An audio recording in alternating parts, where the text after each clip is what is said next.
আসা উচিত। মন্দিরে কেন আসা উচিত? হ্যাঁ, মন্দিরে আচ্ছা ইকোটা কি বেশি হচ্ছে? আচ্ছা, সাউন্ডটা আপনি একটু কন্ট্রোল করুন। ইকোটা কি হচ্ছে সাউন্ড? ইকোটা একটু কমিয়ে দেবেন, তিনি কন্ট্রোল করছেন সাউন্ডটা। হরে কৃষ্ণ। এখন একটু ভালো আছে, এখন বুঝতে সুবিধা হচ্ছে, শুনতে সুবিধা হচ্ছে। আচ্ছা, মন্দিরে আমরা কেন আসবো? মন্দিরে আসার মূলধা একটা উদ্দেশ্য তো ভগবানকে দর্শন করা। কিন্তু ভগবানকে দর্শন কি চোখ দিয়ে সম্ভব? ভগবানকে দর্শন কিভাবে করা হয়? চোখ দিয়ে ভগবানকে দর্শন হলে ওই কি দর্শন হবে? ভগবত দর্শন হবে না, পঞ্চভূতের দর্শন হবে। মানে মাটি, জল, আগুন, বায়ু, আকাশ ইত্যাদি, মানে মাটিরই দর্শন, ইট, কাঠ, পাথরের দর্শন। সেই দর্শনটাকে ভগবত দর্শন। ভগবানকে দর্শন কিভাবে করতে হয়? ভগবানকে দর্শন করতে হয় চিন্ময় চক্ষু দিয়ে, জড় চক্ষু দিয়ে নয়। জড় চক্ষু দিয়ে আমরা কেবল জড় পদার্থই দর্শন করি, তাই না? জড় চক্ষু দিয়ে মাটি, জল, পঞ্চমহাভূত কি কি? পাঁচটা ভূত কি কি? পঞ্চভূত: মাটি, জল, আগুন, বায়ু, আকাশ। এর মধ্যে মাটিটা দর্শন হয়, শক্ত মাটি মানে মাটি, পাথর, কাঠ, এইগুলি দর্শন। তারপরে জল মানে তরল পদার্থ, ঘন পদার্থ, তরল পদার্থ। ঘন পদার্থকে বলা হচ্ছে মাটি, তরল পদার্থকে বলা হচ্ছে জল। তারপর মাটি, জলের পরে আসছে আগুন, আগুনের পর বায়ু, বায়ুর পরে আকাশ। এটি হচ্ছে পঞ্চ মহাভূত। এর মধ্যে কটা জিনিস আমরা চোখ দিয়ে দেখতে পাই? মাটিটা দেখতে পাই, জলটা দেখতে পাই, আগুনটা দেখতে পাই। বায়ু, বায়ুকে দেখা যায় চোখ দিয়ে? বায়ু যদি আমরা চোখ দিয়ে দেখতে পাই না, কিন্তু এই যে হাওয়া বইছে আমরা স্পর্শ করতে পারছি, স্পর্শ অনুভূতির দ্বারা বায়ুকে অনুভব হচ্ছে। আচ্ছা, বায়ুর পরে যে আকাশ, তাকে কিন্তু আমরা আমাদের ইন্দ্রিয়, পাঁচটি ইন্দ্রিয় যে কোনো দিয়ে, চোখ দিয়ে, নাক দিয়ে, জিভ দিয়ে, কান দিয়ে এবং ত্বক দিয়ে আমরা অনুভব করি। তারও ঊর্ধ্বে রয়েছে মন, মনের ঊর্ধ্বে রয়েছে বুদ্ধি, বুদ্ধির ঊর্ধ্বে রয়েছে অহংকার। এগুলি আমরা না পারি কোনো ইন্দ্রিয় দিয়ে উপলব্ধি করতে, না পারি আমরা কোন রকম বুদ্ধি দ্বারা বা মানসিক চিন্তা দ্বারা করতে। আর আত্মা তারও ঊর্ধ্বে রয়েছে। আর সেই আত্মার পরম আত্মা যিনি, তিনি হচ্ছেন ভগবান। তাহলে চোখ দিয়ে ভগবানকে দেখা যাবে? চোখ দিয়ে কতদূর দেখা যায়? মাটি, জল, আগুন, তাই না? তাই ভগবান মাঝে মাঝে ওই পঞ্চভূতের মাধ্যমে নিজেকে প্রকাশ করে। যেমন মন্দিরে বিগ্রহের মাধ্যমে, তিনি মাটির মাধ্যমে নিজেকে প্রকাশ করেছেন। তাই কৃপা করে তিনি আমাদের দর্শন দান করছেন, তা না হলে আমরা তাকে দেখতে পেতাম। এই যে রূপটি, এটি ভগবানের রূপ, কিন্তু প্রকাশিত হয়েছে এমন ভাবে যাতে আমরা চোখ দিয়ে দেখতে পাই।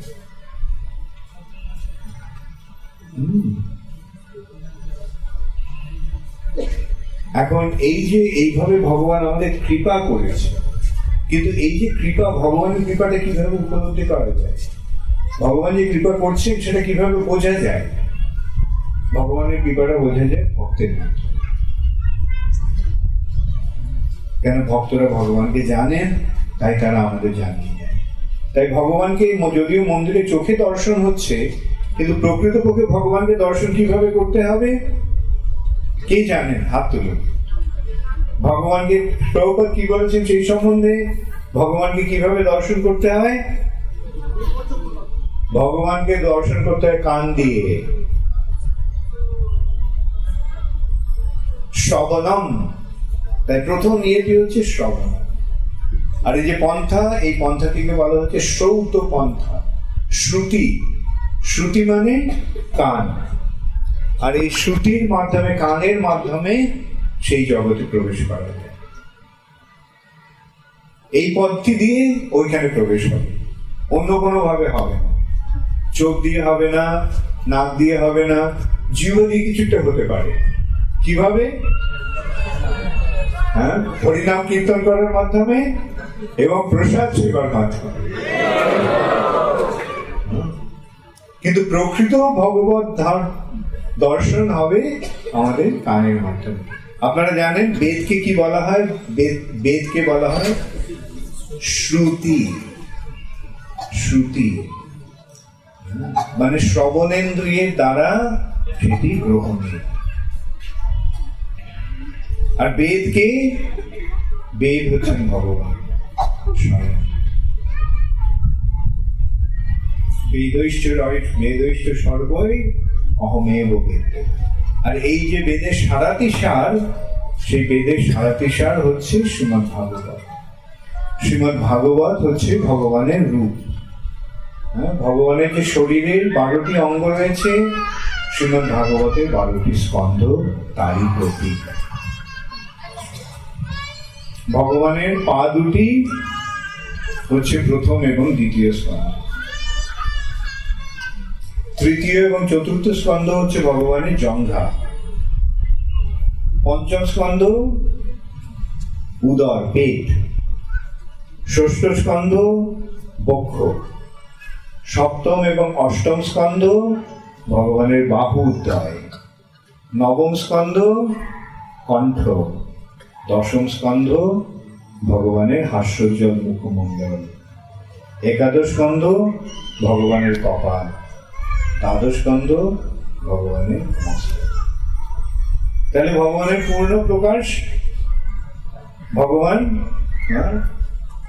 শ্রীমদ্ ভাগবত। শ্রীমদ্ ভাগবত ভগবানেরই প্রকাশ, ভগবানেরই। এখন এই যে শ্রৌত, শোনা, কার কাছ থেকে শুনতে হবে? ভক্তের কাছ থেকে শুনতে হবে।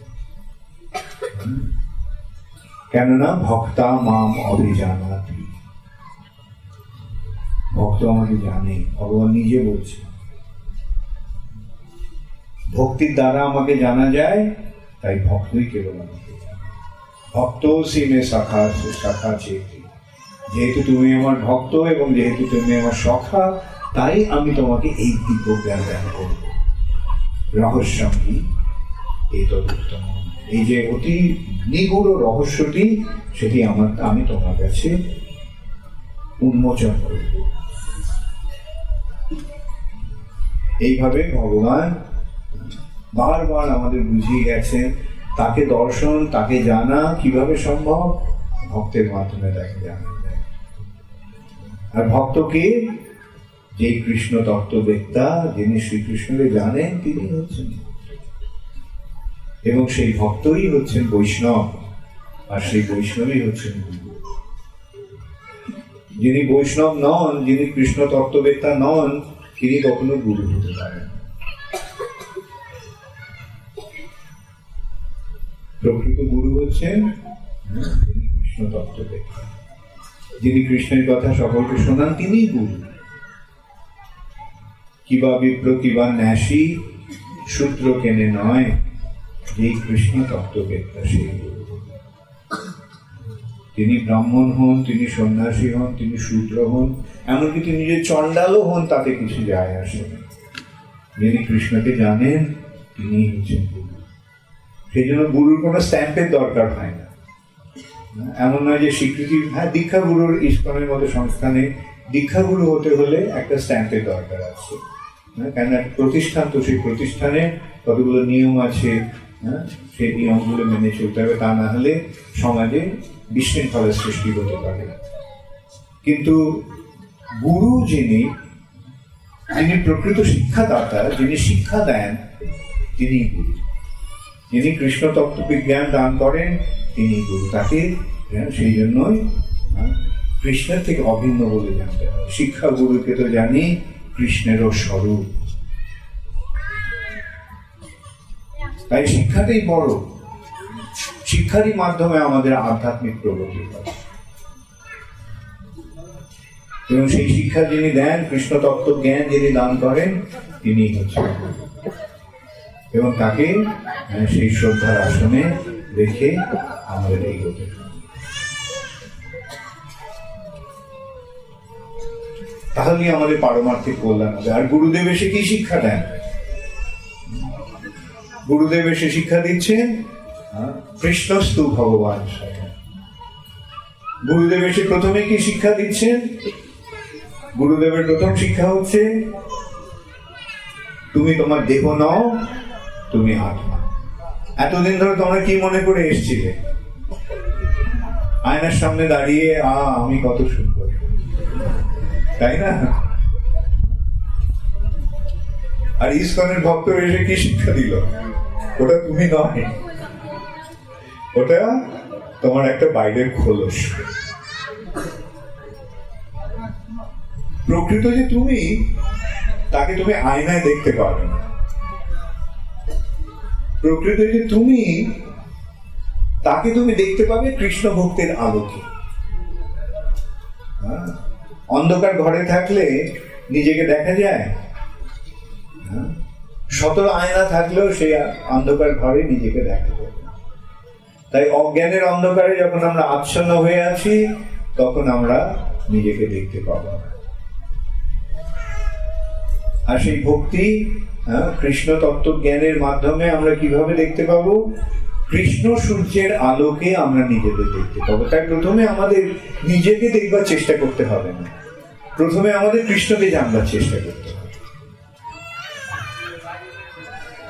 একটা জিনিস আমরা জানলাম যে আমি আমার এই শরীরটি নই।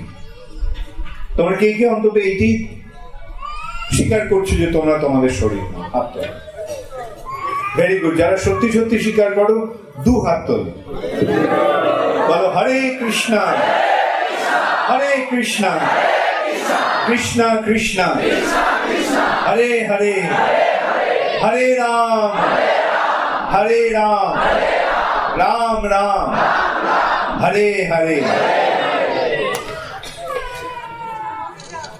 এখন যদি কেউ জিজ্ঞাসা করে আপনি কেমন আছেন, কি উত্তর হবে?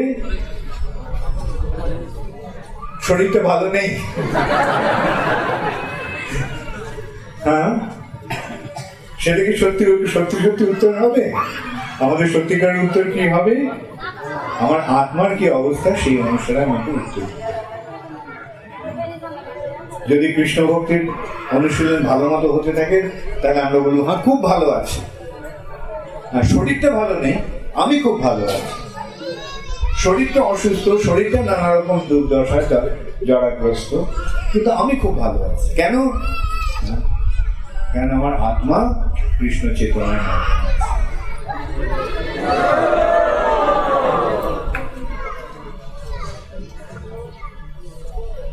এইভাবে আমাদের এই পথে এগোতে হবে। কৃষ্ণ সূর্য সম, মায়া হয় অন্ধকার, যাহা কৃষ্ণ তাহা নাহি মায়ার অধিকার। কৃষ্ণ সূর্য সম, মায়া হয় অন্ধকার। কৃষ্ণ হচ্ছে সূর্যের মতো, আর মায়া হচ্ছে অন্ধকার। যেখানে সূর্য আছে সেখানে অন্ধকার থাকতে পারে? যেখানে কৃষ্ণ আছে সেখানে মায়া থাকতে পারে? আর মায়াটি কি? মায়া হচ্ছে যা নয় তা বলে মনে করে। আমি আমার শরীর নই, আমি মনে করছি আমি আমার শরীর। এইটি মায়া। এই জড়জগতের বিষয়গুলি আমার ভোগ্য নয়, কিন্তু আমি মনে করছি এগুলির ভোগ্য আমার, তাই এটি মায়া। কিন্তু আমি কি? আমি কি? Very good. কে বললে? আমি একটু, হ্যাঁ সুন্দর। তুমি উঠে দাঁড়িয়ে সকলকে একটু বলে দাও তোমার নাম কি? সুরভি। তোমার বয়স কত? 10 বছর। আচ্ছা, 10 বছরের ছোট্ট মেয়ে সুরভি কি বললো আপনারা শুনেছেন? হ্যাঁ, আপনারা সকলে মানলেন সুরভির কথাটা? ওকে সুরভি, ধন্যবাদ। তো আমাদের সকলকে মনে করিয়ে দিল আমরা চিন্ময় আত্মা। কেবল আত্মা নয়, মনে করিয়ে দিল চিন্ময় আত্মা। চিন্ময় মানে আত্মা সম্পূর্ণরূপে চেতন।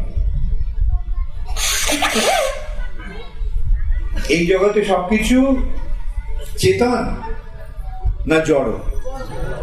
এই জগৎটাকে আমরা কি বলি? জড় জগৎ। এটা জড় জগৎ।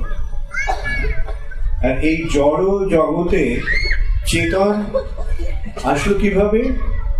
আত্মা আছে। যেখানে আত্মা সেখানেই চেতনা, যেখানে চেতনা সেখানেই বুঝতে হবে আত্মা। একটা ছোট্ট অঙ্কুর একটা বীজ থেকে অঙ্কুরিত, ওর মধ্যে চেতনা আছে? হ্যাঁ, সেই ছোট্ট একটা গাছ, তার মধ্যে চেতনা আছে? আছে। তাহলে কি বুঝতে হবে? সেই গাছটির মধ্যে আত্মা আছে। একটা ছোট্ট পিঁপড়ে, তার মধ্যে চেতনা আছে? বোঝা যাচ্ছে চেতনা আছে। হ্যাঁ, আমরা দেখতে পাই এদিক থেকে ঠেলা দিলে ওটা ওদিকে ফিরে চলে যাচ্ছে। চেতনা না থাকলে হতে পারত? একটা পাখি, তার মধ্যে চেতনা আছে? একটা পশু, তার মধ্যে চেতনা আছে? আছে না নেই? আছে। তাহলে কি বুঝতে হবে? যে এদের মধ্যে চেতনা আসছে কোত্থেকে? কেননা এর মধ্যে এই শরীরে আত্মা আছে।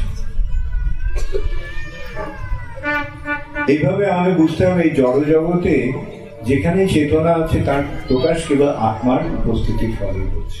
তা না হলে জড় বস্তুতে চেতনা নেই। এই টেবিলটিতে চেতনা আছে? কেন নেই? কেন? এটি জড়, জড় পদার্থ সব অচেতন। এই বোতলটায় চেতনা আছে? না। তোমার চেতনা আছে? কেন? তোমার শরীরে আত্মা। এটা বোঝা খুব কঠিন। সুরভির মতো একটা ছোট্ট মেয়ে পর্যন্ত সুরভি। তাহলে কি বোঝা যাচ্ছে? সুরভিও কৃষ্ণ তত্ত্ববেদ। তাই আমরা সুরভির কাছ থেকেও শিক্ষা নিতে পারি। যেই কৃষ্ণ তত্ত্ববেত্তা সেই। তো এই যে সুন্দর জ্ঞানটি, এই জ্ঞানটি আপনারা পেলেন কোত্থেকে? আপনারা ইসকনে আসার আগে এই জ্ঞানটা ছিল? তার মানে ইসকনে আসার ফলে আমরা এই জ্ঞানটি পেয়েছি। আর ইসকনে এই জ্ঞানটি কে দিয়েছেন? শিল প্রভুপাদ দিয়েছে। শিল প্রভুপাদ এই জগতে এই জ্ঞান দিয়েছেন। এই জ্ঞানটি ছিল, কিন্তু এই জ্ঞানটি প্রভুপাদের কৃপাতে আবার প্রকাশিত ছিল, হয়তো লুপ্ত ভাবে ছিল, গুপ্ত ভাবে ছিল। ছিল ভক্তি সিদ্ধান্ত সরস্বতী ঠাকুর এই জ্ঞানটি এনে দিয়েছিলেন তার পিতৃদেবের কাছ থেকে। ছিল ভক্তি সিদ্ধান্ত সরস্বতী। এইভাবে আমরা পরম্পরার মাধ্যমে আমরা পিছিয়ে যাচ্ছি। ভক্তি সিদ্ধান্ত সরস্বতী ঠাকুর, ভক্তি বিনোদ ঠাকুর, জগন্নাথ দাস বাবাজি, বলদেব বিদ্যাভূষণ, বিশ্বনাথ চক্রবর্তী ঠাকুর, কৃষ্ণদাস কবিরাজ গোস্বামী, রঘুনাথ দাস গোস্বামী, রূপ গোস্বামী, সনাতন গোস্বামী, চৈতন্য মহাপ্রভু। তাহলে এই জ্ঞানটি এই যুগে কে এনে দিলেন এখানে? শ্রী চৈতন্য মহাপ্রভু। যদি গৌর না হইত তবে কি হইত, কেমনই হইত। যদি চৈতন্য মহাপ্রভু না আসতেন তাহলে আমরা কিভাবে এই আমাদের শরীর দেহ কিভাবে আমি বেঁচে থাকতাম? প্রেম রস সীমা, কৃষ্ণ প্রেমের যে অবধি, কৃষ্ণ প্রেমের যে সীমা, রাধারও মহিমা, শ্রীমতী রাধারানীর মহিমা এই জগতে কে জানাত? এইটি হচ্ছে মহাপ্রভু শিক্ষার বৈশিষ্ট্য। তিনি রাধারানীর প্রেমের মহিমা বর্ণনা করে সেই কৃষ্ণ প্রেম তিনি বিতরণ করছেন, রাধা প্রেম তিনি বিতরণ করছেন। কিভাবে বিতরণ করছেন? তিনি যোগ্যতা অযোগ্যতার বিচার না করে তিনি আচরণারে বিতরণ করছেন। কোন যোগ্যতার বিচার নেই। অন্যান্য যুগে যোগ্যতার বিচার আছে। প্রথম যোগ্যতা কি? তবে ব্রাহ্মণ হতে হবে। আধ্যাত্মিক মার্গ প্রবেশ করতে হলে ব্রাহ্মণ হতে হবে। তারপরে আধ্যাত্মিক মার্গে অগ্রসর হতে হলে গৃহত্যাগ করতে হবে।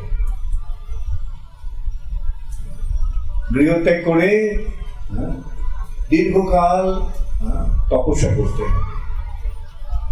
সেই তপস্যার প্রভাবে যদি সিদ্ধি লাভ হয় এবং সদ্গুরুর কৃপা লাভ হয় তাহলে এই পথটি প্রাপ্ত হয়।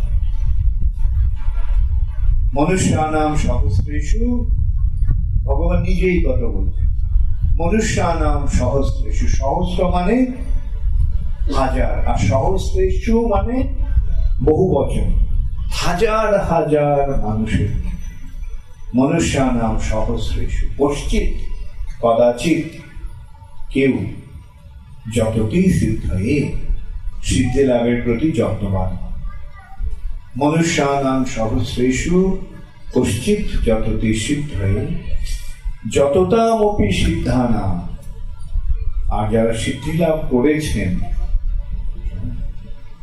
তাদের মধ্যে কদাচিৎ একজন, পশ্চিম মান ব্যক্তি তত্ত্বত, কদাচিৎ একজন, কৃষ্ণ বলছেন আমাকে তত্ত্বত জানতে। ভক্ত মানে হচ্ছে যে কৃষ্ণ তত্ত্ববেত্তা, আমি আগেই বললাম। আর এখানে তাহলে এই যে তত্ত্বত কৃষ্ণকে জানা মানে কৃষ্ণের ভক্ত। তাহলে আপনারা এখানে কে কে কৃষ্ণ ভক্ত হয়েছেন? হাত তুলুন। লজ্জা পাওয়ার কিছু নেই। আপনারা আপনারা কে কে কৃষ্ণ নাম করছেন? কেন করছেন? অন্ধবিশ্বাসের ফলে করছেন না ভক্তির ফলে করছেন? তাহলে কৃষ্ণ ভক্ত হয়েছেন, হাত তুলতে লজ্জা কিছু নাকি গরমে কষ্ট হচ্ছে হাত তুলতে?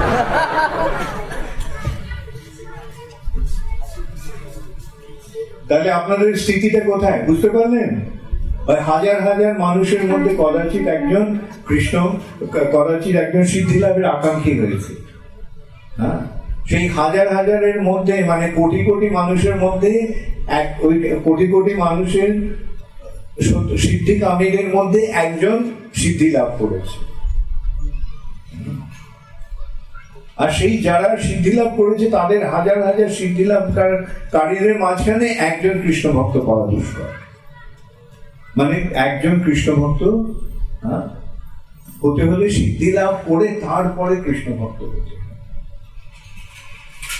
তাহলে আপনারা কৃষ্ণ ভক্ত হয়ে গেছেন মানে আপনারা সিদ্ধি লাভ করে গেছেন। সিদ্ধি লাভ করার পরে এই স্তরে এসেছে। কিভাবে হলো এটা সম্ভব? কিভাবে হলো সম্ভব? এইভাবে হয়েছে। এটি হচ্ছে মহাপ্রভুর কৃপা। মহাপ্রভুর কৃপায় সম্ভব হয়েছে, প্রভুপাদের কৃপায় সম্ভব হয়েছে, তা না হলে হতো না।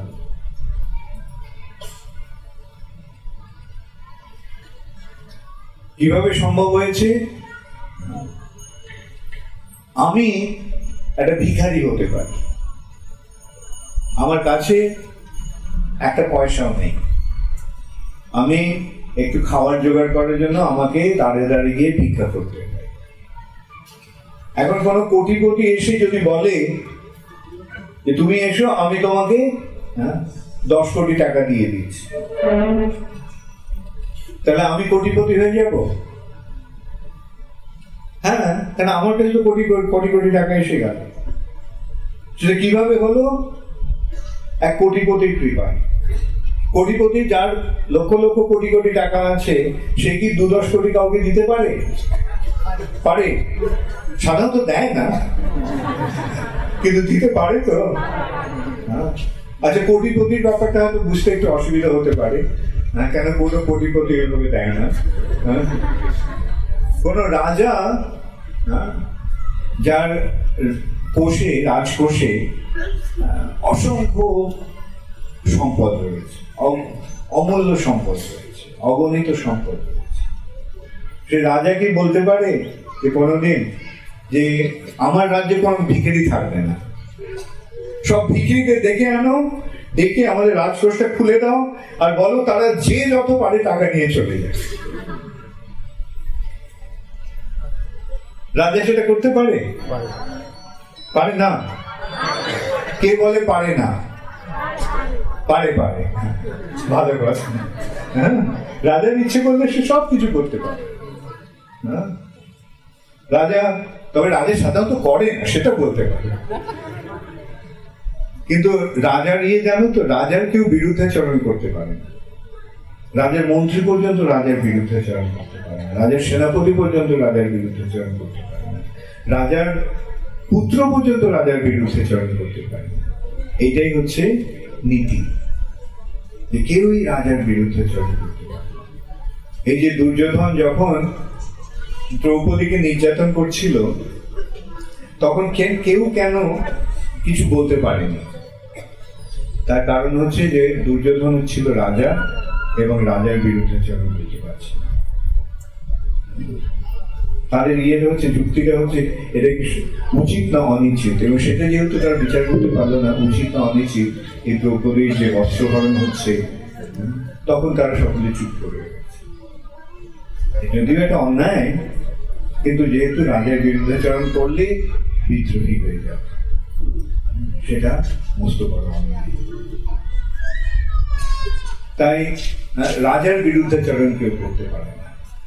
তবে অবশ্য রাজা কখনো বলে না যে আমার কোষাগার খুলে দাও আর সব ভিক্ষুকদের এসে বলো যে আমার রাজকোষ থেকে যা তোরটা ইচ্ছে সম্পদ তারা নিয়ে যায়।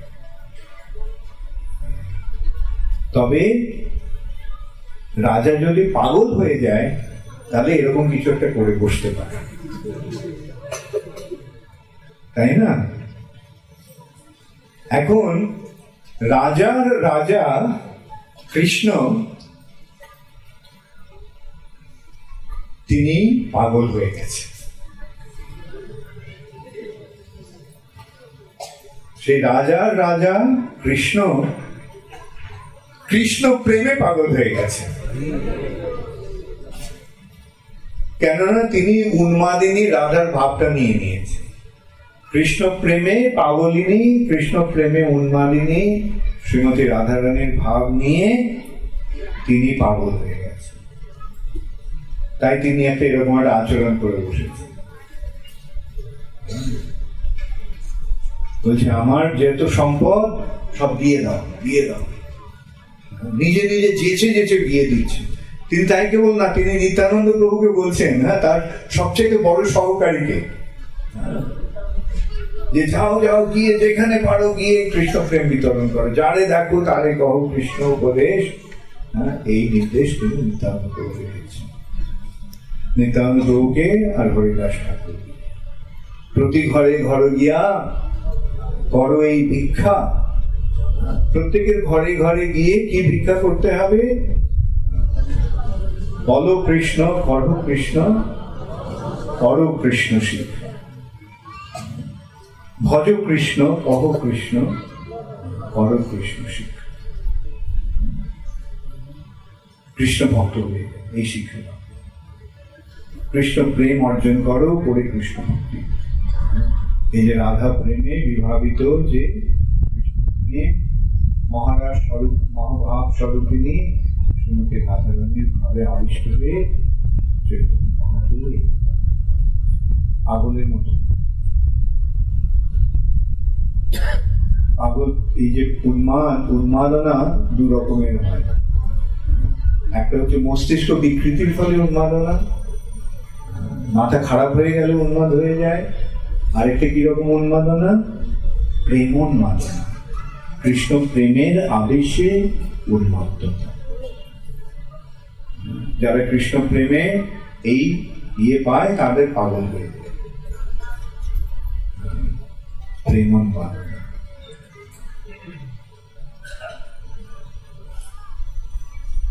আর তারপরে তিনি কি বললেন যে এই কৃষ্ণ প্রেম আমি ভারতবর্ষে বিতরণ করলাম, কিন্তু কালক্রমে এই কৃষ্ণ প্রেম সারা পৃথিবী জুড়ে বিতরিত হবে। এই কৃষ্ণ প্রেম বিতরণের যে আয়োজন তিনি করলেন সেটি সম্পাদন করার জন্য বা কৃষ্ণ প্রেম বিতরণের যে ভবিষ্যৎবাণী করলেন সেটি সার্থক করার জন্য তিনি শিল প্রভুপাদকে পাঠালেন। শিল প্রভুপাদ দেখলেন কৃষ্ণ প্রেম তো ভারতবর্ষে বিতরণ হয়েছে, মহাপ্রভুর ইচ্ছা যে এই কৃষ্ণ প্রেম সারা পৃথিবী জুড়ে বিতরণ। তাই তিনি কি করলেন, তিনি গেলেন, গিয়ে আমেরিকাতে গিয়ে প্রচার শুরু করলেন। আমেরিকার মানুষেরা যারা ভগবানকে প্রায় বলতে গেলে মানেই না, বিশেষ করে ভারতকে যারা অত্যন্ত হেয় চোখে দেখে, তুচ্ছ তাচ্ছিল্য করে, সেই ভারতবর্ষের যে সম্পদ সেটা তারা গ্রহণ করতে শুরু করবে। ভারতবর্ষের যে কোনো সম্পদ আছে সেটা তারা কোনোদিনও স্বীকার করেনি। তাদের চোখে ভারতবর্ষ একটা অতি দরিদ্র দেশ। এই দরিদ্র দেশকে আমাদের কি দেবে? আমাদের তো সব রয়েছে, ধন সম্পদ, বিভব, ঐশ্বর্য, যশ, মান সব আমাদের রয়েছে। ভারতের কাছ থেকে আমাদের কি নেওয়ার আছে?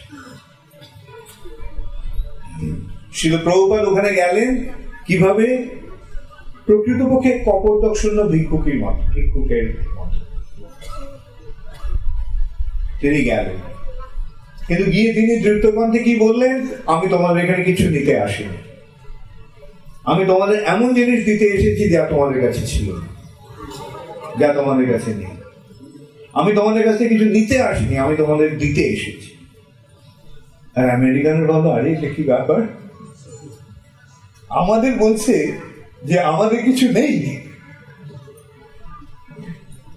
এ বলছে যে এই বৃদ্ধ এই ব্যক্তিটি যার থাকার পর্যন্ত জায়গা নেই, সে এসে আমাকে বলছে যে আমি তোমাদের কাছে কিছু দিতে এসেছি, আমি তোমাদের কিছু দিতে আসি।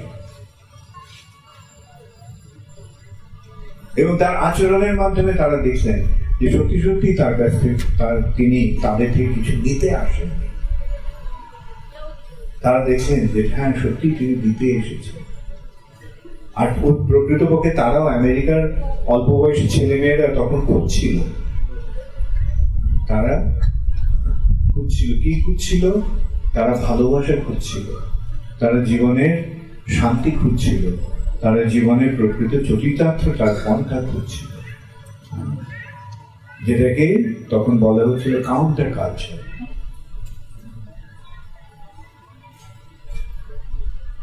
যে একটা সংস্কৃতির বিপর্যয় এসেছিল, সেই সাংস্কৃতিক বিপর্যয় থেকে মুক্ত হওয়ার এক আন্দোলন তখন আমেরিকাতে গড়ে উঠেছিল। তারা খুঁজছিল যে প্রকৃত ভালোবাসা কোথায় পাওয়া যায়। তারা বিভ্রান্ত হয়ে পড়েছিল, তারা জীবনের প্রকৃত উদ্দেশ্য খুঁজছিল, খুঁজে পাচ্ছিল না। প্রভুপাদ এসে তাদের সেই শিক্ষা দিলেন। জীবনের প্রকৃত উদ্দেশ্য হচ্ছে ভগবানকে জানা এবং ভগবানকে ভালোবাসা। আর এই যে ভালোবাসা তোমরা খুঁজছো, সেটা পরস্পরের দেহের মিলনের ফলে সম্ভব হয় না। এটি দুটো পুরুষ আর স্ত্রীর মিলনের ফলে সম্ভব নয়। এইটি ভালোবাসা নয়, ওটা কাম, ওটা প্রেম নয়।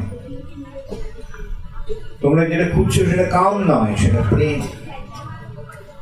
এই কামে প্রেম এবং প্রেমের মধ্যে অন্তরটা বোঝার চেষ্টা করো। আত্মেন্দ্রিয় প্রীতি বাঞ্ছা তারে বলি কাম, কৃষ্ণেন্দ্রিয় প্রীতি ইচ্ছা ধরে প্রেম। স্ত্রী পুরুষের মধ্যে যে ভালোবাসা, সেটা ভালোবাসা নয়, সেটা কাম।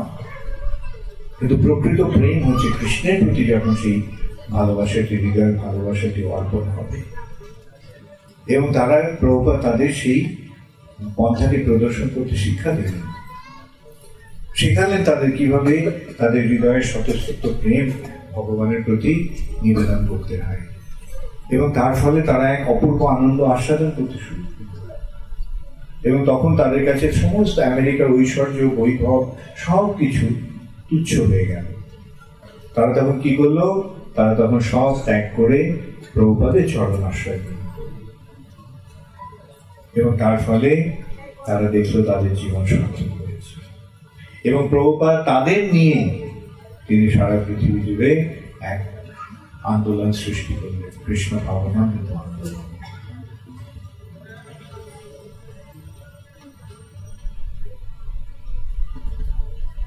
আমি সম্প্রতি শুনছি যে বাংলাদেশে কিছু অপপ্রচার হচ্ছে। কিছু লোক এসে তথাকথিত বৈষ্ণব এসে প্রচার করছে ইসকনের পরম্পরার ধারা নেই, ইসকনের পরম্পরা ঠিক নয়, ইসকনের পরম্পরা নেই। আমি শুনেছি, আমার কাছে এসে এই খবরটি এসেছে। আপনারা শুনেছেন কি কেউ এরকম? না। আচ্ছা, যদি শোনেন তাদের জন্য, তাই জন্য আপনাদের আগে থেকে জানি। পরম্পরা মানে কি? পরম্পরা মানে ভগবানের সঙ্গে সংযোগ। গুরু, এই সংযোগটা কিভাবে হয়? সৎগুরু পরম্পরা, গুরু শিষ্যের মাধ্যমে, সৎগুরু এবং সৎ শিষ্যের পরম্পরার মাধ্যমে। চৈতন্য মহাপ্রভু যে ভবিষ্যৎবাণী করেছেন যে পৃথিবীতে আছে যত নগরাদি গ্রাম, সর্বত্র প্রচার হইবে মোর নাম, এই ভবিষ্যৎবাণী আপনারা কে কে জানেন? মহাপ্রভু যে ভবিষ্যৎবাণী করেছেন প্রায় আপনারা সকলেই জানেন। আচ্ছা, মহাপ্রভুর এই ভবিষ্যৎবাণীটি কি সহজসাধ্য বলে মনে হয়েছিল? পৃথিবীর প্রতিটি নগরে এবং গ্রামে কৃষ্ণ ভক্তির প্রচার হবে, এটা কি একটা সহজসাধ্য বিষয় বা ব্যাপার? আচ্ছা, এই যে মহাপ্রভুর এই ভবিষ্যৎবাণী, যেটা প্রকৃতপক্ষে অসম্ভব ছিল, সেই ভবিষ্যৎবাণীটি অন্তত সফল হতে চলেছে। হ্যাঁ, আজকে পৃথিবীর সর্বত্র প্রচার হয়েছে, প্রতিটি নগরে এবং গ্রামে নাও হতে পারে, সর্বত্র তো প্রচার হয়েছে। হ্যাঁ, আচ্ছা, এই যে প্রচার হলো মহাপ্রভুর ভবিষ্যৎবাণী, এটা কি ঘটনাক্রমে হয়েছে না মহাপ্রভুর কৃপায় হয়েছে? তাহলে যেই ধারাতে মহাপ্রভুর এই কৃপা প্রবাহিত হলো, সেটা কি প্রকৃত ধারা না সেটা একটা ভ্রান্ত ধারা? তাহলে এইটাই কি প্রকৃত পরম্পরা? যদি কেউ এই প্রশ্ন করে যে আমাদের এই কি পরম্পরা নেই, তাহলে আমাদের ওইভাবে বোঝাতে হবে যে মহাপ্রভুর বাণীটি কে সার্থক করলো। মহাপ্রভুর যে ভবিষ্যৎবাণী সারা পৃথিবীতে কৃষ্ণ ভক্তির প্রচার হবে, মহাপ্রভু যিনি এসেছিলেন সারা জগৎকে কৃষ্ণ প্রেমের বন্যায় প্লাবিত করতে, তিনি ভারতবর্ষকে প্লাবিত করলেন, কিন্তু সারা পৃথিবীকে প্লাবিত করার ভারটি তিনি যার উপরে দিলেন, তিনি কি তার সঙ্গে সংশ্লিষ্ট, তিনি কি তার সঙ্গে যুক্ত না নয়? তাহলে এখন কোনটি পরম্পরা? তাই জন্য আমরা ওদের বলবো যে আমাদেরটাই পরম্পরা। আপনি যদি আপনার জীবন সার্থক করতে চান, এই পরম্পরার সঙ্গে যুক্ত, আর তা না হলে আপনি যদি জাহান্নামে যেতে চান এই বৈষ্ণবদের নিন্দা করে, তাহলে আপনার জাহান্নামের পথ প্রশস্ত হোক।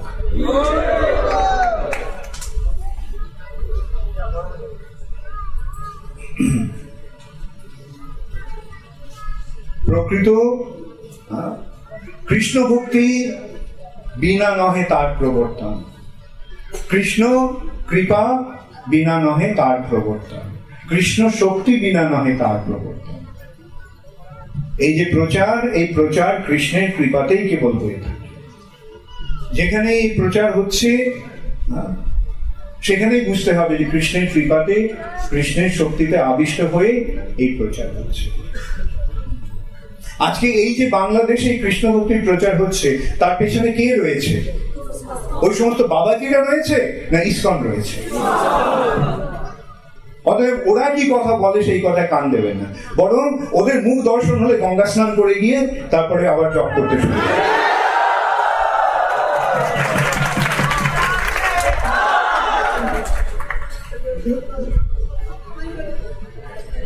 এইভাবে আমাকে আজকে বলতে হচ্ছে আপনাদেরই ভবিষ্যতের জন্য, যাতে আপনারা, সাধারণত মানুষ ভুল পথে সহজেই পরিচালিত হয়ে যায়। হ্যাঁ, যাদের শ্রদ্ধা কোমল, যাদের প্রকৃত জ্ঞান নেই, যাদের নিয়মিত ভাবে সাধুসঙ্গ হচ্ছে না, যারা নিয়মিত ভাবে পথ প্রদর্শন হচ্ছে না, তাদেরকে তারা তাদের এই যে কোমল শ্রদ্ধা, সেই শ্রদ্ধা থেকে আগলে রাখার জন্য এইভাবে আমরা একটা প্যারা দেওয়ার চেষ্টা করছি। যাতে আপনাদের শ্রদ্ধাটি যথার্থভাবে বিকশিত।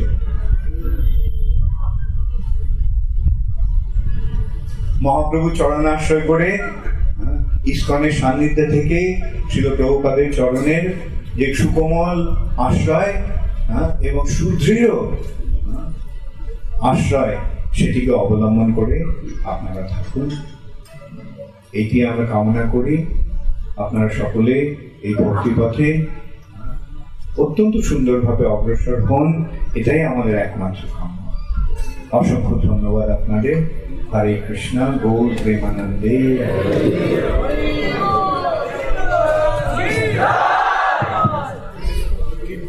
যদি আপনাদের কারো কোনো প্রশ্ন থাকে, প্রশ্ন লিখে দিতে পারেন। আমরা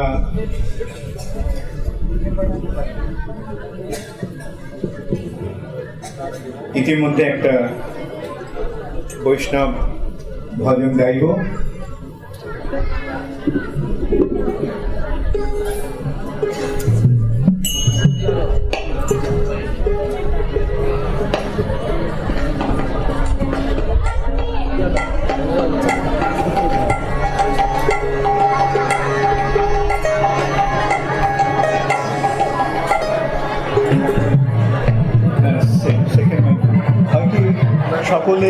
সকলেই গান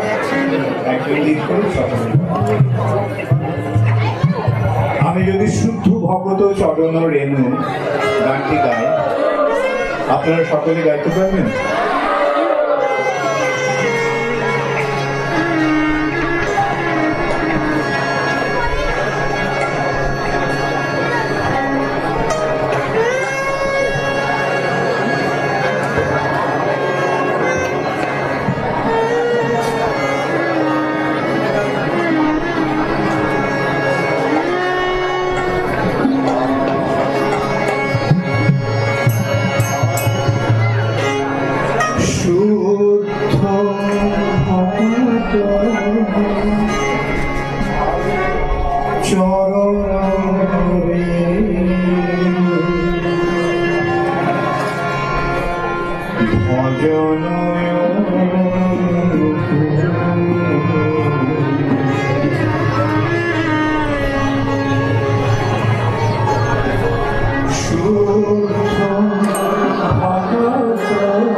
যতনে পালন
কারো কোনো প্রশ্ন? আমি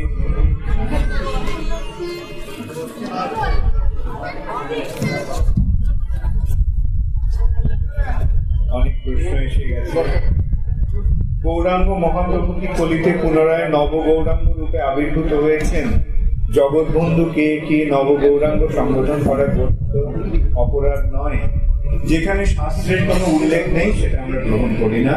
চৈতন্য মহাপ্রভুর আবির্ভাব সম্বন্ধে শাস্ত্রে বর্ণনা হয়েছে এবং তারপরে নাম রূপে তিনি কলিযুগে প্রকাশিত থাকবেন সেই বর্ণনা আছে। নব গৌরাঙ্গ, পুরনো গৌরাঙ্গ এরকম কোনো কথা শাস্ত্র।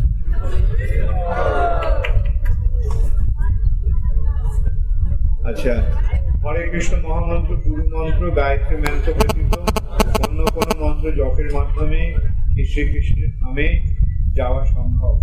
হ্যাঁ, গায়ত্রী মন্ত্র সাধারণত মন্ত্র মানে হচ্ছে গায়ত্রী। অতএব আর এই গায়ত্রী মন্ত্রের মধ্যে যে মহামন্ত্র সেইটি হচ্ছে ভগবত ধামে যাওয়ার এই কলিযুগের একমাত্র পথ। মহাপ্রভু আচ্ছা, এখানে আপনার আপনি মনে হচ্ছে যে আমাকে মহাপ্রভু বলে সম্বোধন করেছেন, এটা গর্হিত অপরাধ হয়ে গেছে। আপনারা বলছেন মহানাম জগৎ বন্ধুকে নব গৌরাঙ্গ বলে বলাতে গর্হিত অপরাধ হলো, আর আপনারা আরেকজন সাধারণ মানুষকে মহাপ্রভু বানিয়ে দিলেন, সেটা কি হলো? সেটাও মহাগরিব। এইভাবে কখনো সম্বোধন করুন। বড়জন প্রভু বলে সম্বোধন করতে পারেন, মহারাজ বলে সম্বোধন করতে পারেন। আমাদের সৃষ্টিকর্তা কে? আমাদের সৃষ্টিকর্তা ভগবান। তার আকৃতি কি মানুষের মতো? তার আকৃতি মানুষের মতো নয়, তবে তিনি কৃপা করে মানুষকে তার আকৃতিতে দান করেছেন। তিনি নিজে পৃথিবীতে না আগমন করে তার ভক্তবৃন্দদের দিয়ে তার পরম বাণী প্রচার করতে কি পারতেন না? দয়া করে জানালে সুখী হব। হ্যাঁ, তিনি ভক্তের মাধ্যমে প্রচার করেন, তবে যখন অবস্থাটা খুব সঙ্গীন হয়ে ওঠে তখন তাকে নিজেকেই আসতে হয়। সেই জন্য তিনি বলেছেন, যদা যদা হি ধর্মস্য গ্লানির্ভবতি ভারত অভ্যুত্থানম অধর্মস্য তদাত্মানাং সৃজনম। যখন ধর্মের গ্লানি এতটাই সংকটজনক হয়ে ওঠে, যখন তাকে নিজেকেই আসতে হয়। আমরা সাধারণত জানি রাধারানীর পা দেখা যায় না, কিন্তু কোনো এক প্রতিষ্ঠানে রাধারানীর পা দেখিয়ে ছবি দেখতে পাই। এটা কি, কোন প্রতিষ্ঠান কি করছে সেটা নিয়ে মাথা ঘামাবেন না। আপনি যদি সত্যি সত্যি পথটা বুঝতে চান, ইসকনে এসে ইসকনের ভক্তরা কি করছেন সেটা দেখুন এবং সেটার অনুসরণ।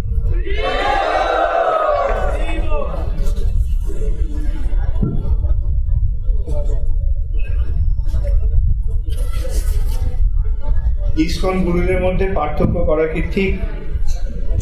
না, ইসকনের গুরু সকলেই শিল প্রভুপাদের প্রতিনিধিত্ব করছে। কেউ বড় করে প্রতিনিধিত্ব করবেন, কেউ ছোট করে প্রতিনিধিত্ব করবেন, কিন্তু সকলেই শিল প্রভুপাদের প্রতিনিধি। সেই সূত্রে সকলেই এক। যেমন কোন কোম্পানি সোনির এজেন্ট, ঢাকাতে তার বড় একটা প্রতিষ্ঠান আছে। ঢাকাতে যেহেতু খদ্দের বেশি, তাই সেখানে তার সংস্থাটি বড়। আর কুমিল্লাতে ছোট্ট শহর, সেখানে একটা সোনির এজেন্ট আছে, তার প্রতিষ্ঠানটা অতটা বড় নয়, কিন্তু দুজনেই সোনির প্রতিনিধি রূপে দুজনেরই স্বীকৃতি। তাদের মধ্যে ভেদ করা উচিত? ঠিক তেমনই ইসকনের গুরুদের মধ্যে ভেদ করা উচিত। ভগবান কে, কোথা থেকে এসেছেন? ভগবান পরম ঈশ্বর এবং তিনি তার নিত্যধাম গোলক বৃন্দাবনে বিরাজ করেন, এবং যখন তিনি এই জগতে আসেন তখন তিনি সেই গোলক এব নিবসতি অখিলাত্মভূত, এবং গোলকে এব নিবসতি অখিলাত্মভূত। যদিও তিনি গোলকে বিরাজ করছেন, আবার তিনি প্রতিটি জীবের হৃদয়ে বিরাজ করছেন। এবং যখন এই ধর্মের গ্লানি হয় তখন তিনি সেই গোলক বৃন্দাবন থেকে তার পরাশক্তি, তার অন্তরঙ্গ শক্তিকে আশ্রয় করে আসেন। ইসকন ভক্ত যদি পাপ কার্যে লিপ্ত থাকে এবং সেবা পূজা করে, তার কথা কি পালন করা ঠিক? কোনো শিক্ষক সে যদি অসুস্থ হয়ে পড়ে, তাহলে কি তাকে স্কুলে এসে পড়ানো উচিত, না হাসপাতালে গিয়ে চিকিৎসা করানো? ঠিক তেমনই ইসকনের ভক্ত যদি কোনো পাপ কাজ করে, তাহলে তার ওই প্রচার কার্য থেকে তাকে বিরত থাকা উচিত। ইসকনের ভক্ত যে প্রচার করবে, তাদের 4টে নিয়ম যথাযথভাবে পালন করতে হবে। তারা আমিষ আহার করবে না, তারা নেশা করবে না, তারা অবৈধ স্ত্রী সঙ্গ করবে না, এবং তারা জুয়া পাশা ইত্যাদি খেলবে না। এইটা হচ্ছে তাদের প্রাথমিক যোগ্যতা। ইসকনের প্রচারক যেটা কেবল নয়, ইসকনের সেবা পূজাকারী নেতৃবৃন্দেরই নয়, ইসকনের প্রতিটি ভক্তের কর্তব্য হচ্ছে 4টি নিয়ম পালন করে যথাযথভাবে 16 মালা প্রতিদিন জপ করা।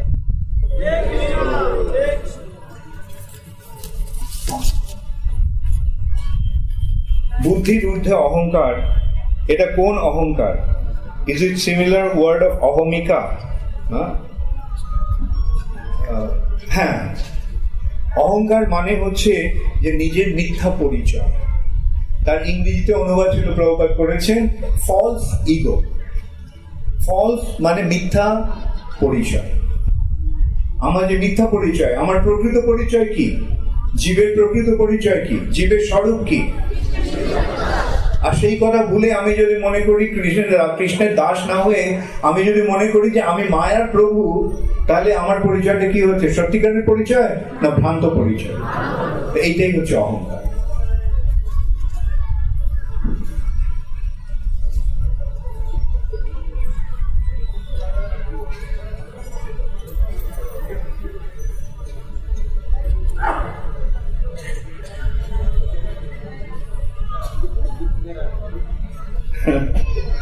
কিশোর কুমার মন্ডল প্রশ্ন করেছেন, হরিচাঁদ ঠাকুর প্রবর্তিত মাতুয়া সম্প্রদায়ের অনুসারীরা হরিবোল হরিবোল ধ্বনি উচ্চারণ করে ও সংকীর্তন করে। এই হরিবোল ধ্বনিতে হরি কাকে সম্বোধন করে মাতুয়া সম্প্রদায়ের অনুসরণকারীদের প্রতি আপনার দৃষ্টিভঙ্গি জানালে কৃতার্থ হব।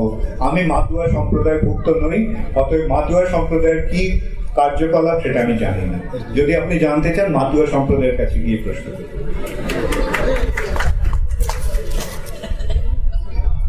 একজন ভক্ত যদি যথাযথভাবে গুরু আজ্ঞা পালন করতে না পারে তার কি গতি হবে?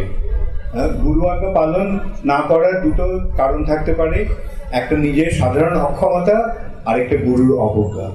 গুরুর অবজ্ঞা করে যদি গুরুর আজ্ঞা না পালন করা হয় তাহলে সেটা গর্হিত অপরাধ হয়ে যাচ্ছে। কিন্তু অক্ষমতা বশত যদি গরুর আজ্ঞা পালন না করা হয় এবং সেই জন্য যদি মনে মনে আক্ষেপ থাকে, সেটা কালক্রমে গুরুর কৃপায় সংশোধন করে।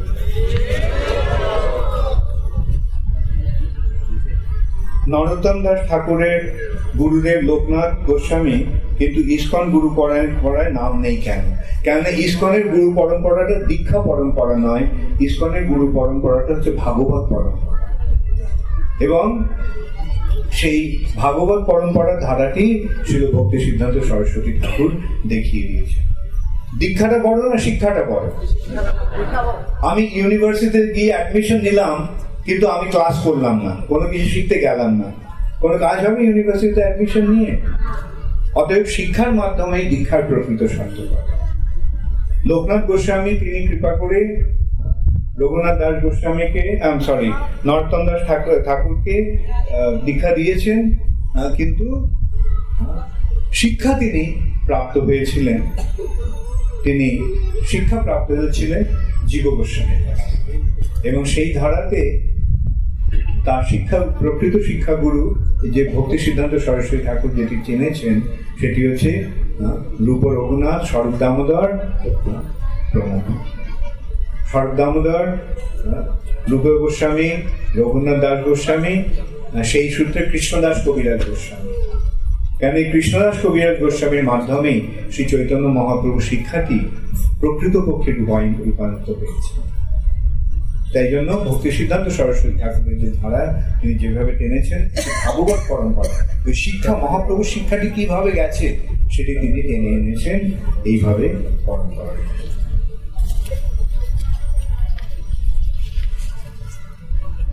ইস্কন কোন পরিবারভুক্ত যদি কৃপা করে বলেন?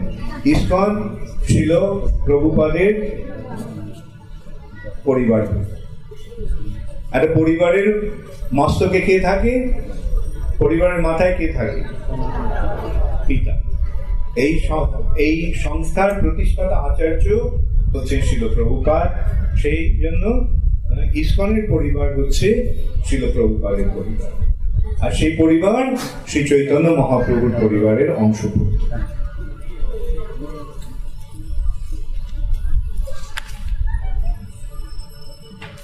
আরো বিশদভাবে যদি বলা যায় সেটি হচ্ছে রূপানুগ পরিবার। চৈতন্য মহাপ্রভুর ধারা যে প্রেম রসের যে ধারা, মাধুর্য উজ্জ্বল প্রেমাঢ্য রূপানুগ ভক্তি, মাধুর্য উজ্জ্বল যে প্রেম সেটি দান করেছেন রূপ গোস্বামী এবং তার অনুগামীদের ধারায় সেটি প্রবাহিত হচ্ছে, এবং সেই ধারাতেই এসেছেন শ্রী ভক্তি বিনোদ ঠাকুর, ভক্তি সিদ্ধান্ত সরস্বতী ঠাকুর এবং জগৎগুরু শিল প্রভুপাদ।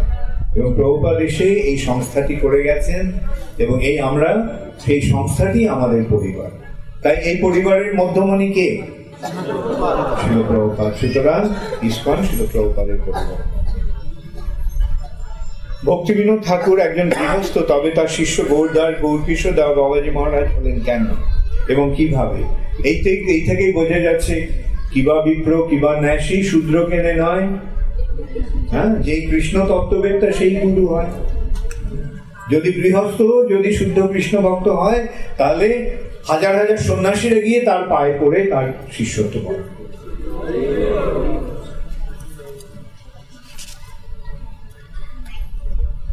একজন মানুষ শ্রীকৃষ্ণের সেবা করত।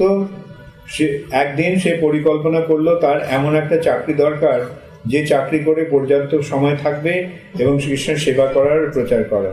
তাই সেই চাকরির সন্ধানে নেমে পড়ল। অন্যদিকে শ্রীকৃষ্ণ সেবা বন্ধ হয়ে গেল। কিছুদিনের মধ্যে তার জীবনে অশান্তি নেমে আসলো। শ্রীকৃষ্ণ সেবা বন্ধ করলে যে অমঙ্গল হয় তা সে বুঝতে পারে নাই। এখন সে কিভাবে পুনরায় শ্রীকৃষ্ণের সেবায় ফিরে যাবে, উপায় বলুন।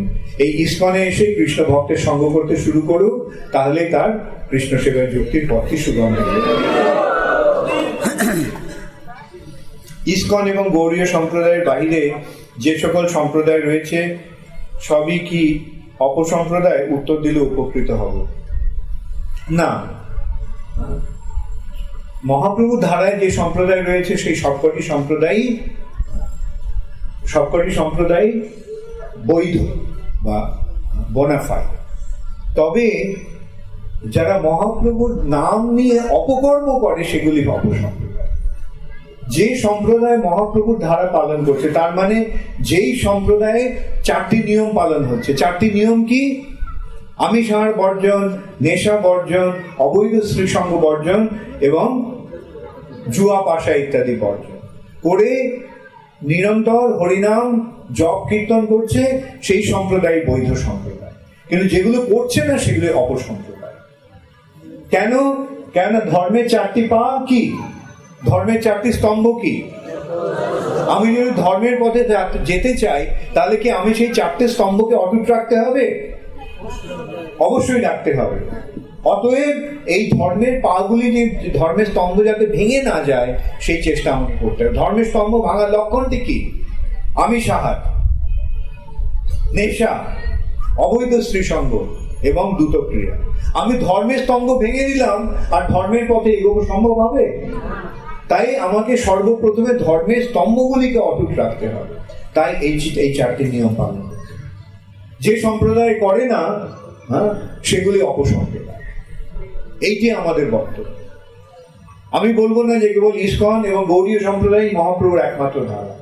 আমি বলবো যে সম্প্রদায় যারাই মহাপ্রভুর অনুগামী হয়ে এই 4টি নিয়ম পালন করছে এবং এই হরের নাম ও হরের নাম ও হরের নামৈব কেবলম এই নির্দেশটি মহাপ্রভুর পালন করে কীর্তনীয় সদা হরি নিরন্তর হরিনাম কীর্তন করছেন, সেই সম্প্রদায় বৈধ বা বোনাফাইড।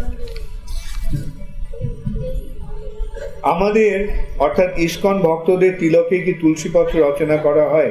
প্রকৃতপক্ষে আমাদের তিলক কোন পরিবারের অন্তর্ভুক্ত? আমাদের তিলকটি গৌড়ীয় পরিবারের অন্তর্ভুক্ত, গৌড়ীয় বৈষ্ণব পরিবারের অন্তর্ভুক্ত। অর্থাৎ মহাপ্রভু এইভাবে তিলক আনতেন, সোজা কথা। আর তুলসীপত্র, হ্যাঁ, এইটি নিচের যে ইয়েটি ত্রিকোণাটি, ওটি তুলসীপত্রের প্রতীক।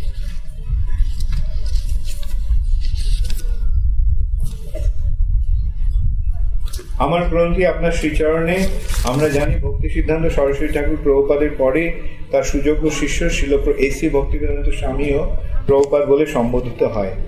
প্রশ্ন হলো, ইস্কনে পরবর্তী কোনো গুরুদেবকে কি প্রভুপাদ বলা যাবে? এ বিষয়ে প্রভুপাদ কোনো নির্দেশ আছে কি না? হ্যাঁ, প্রভুপাদের নির্দেশ আছে যে এই ইস্কনে ছিল প্রভুপাদই একমাত্র প্রভুপাদ। কেননা এখানে প্রশ্ন হতে পারে যে আপনি করেছেন যে ভক্তি সিদ্ধান্ত সরস্বতী ঠাকুর প্রভুপাদ ছিলেন, তারপরে প্রভুপাদ কেন প্রভুপাদ হলেন? তার কারণ হচ্ছে ভক্তি সিদ্ধান্ত সরস্বতী ঠাকুরের অনুগামীরা ভক্তি সিদ্ধান্ত সরস্বতী ঠাকুরের যে সংস্থা, সেই সংস্থাটিকে তারা রাখতে পারল না। প্রভুপাদকে তাই ইস্কন গড়ে তুলতে হলো। সেই ইস্কনের যে প্রভু, তিনি হচ্ছেন শিল প্রভু। এবং এই জন্য ইস্কনে আর কোনো প্রভুপাদ হবে না। ইস্কনের একমাত্র প্রভুপাদ বা একমাত্র ফাউন্ডার আচার্য হচ্ছেন শিল প্রভু। এই জন্য ইস্কনের আমাদের জিবিসির নিয়ম আছে যে এই প্রভুপাদ উপাধিটি অন্য আর কেউ ব্যবহার করবে বা করতে পারবে না। অনেক মাতাজিরা ভক্ত হতে চায় কিন্তু পিতাজিরা রাজি হয় না, এজন্য মাতাজিদের কি করা উচিত? মাতাজিদের কর্তব্য হচ্ছে পিতাজিদের ভক্ত বানিয়ে না।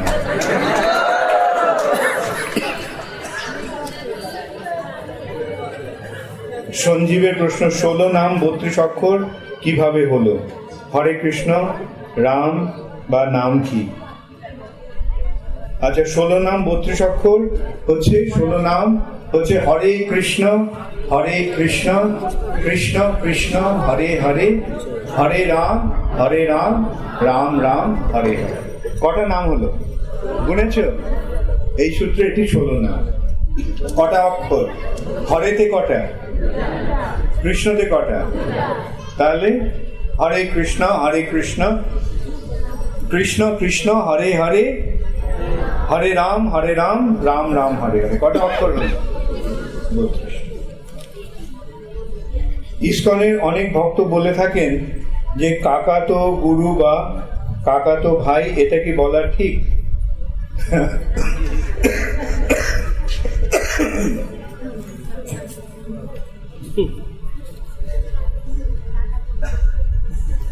বলতে পারে সম্পর্কটা ঠিক মতো থাকলেই।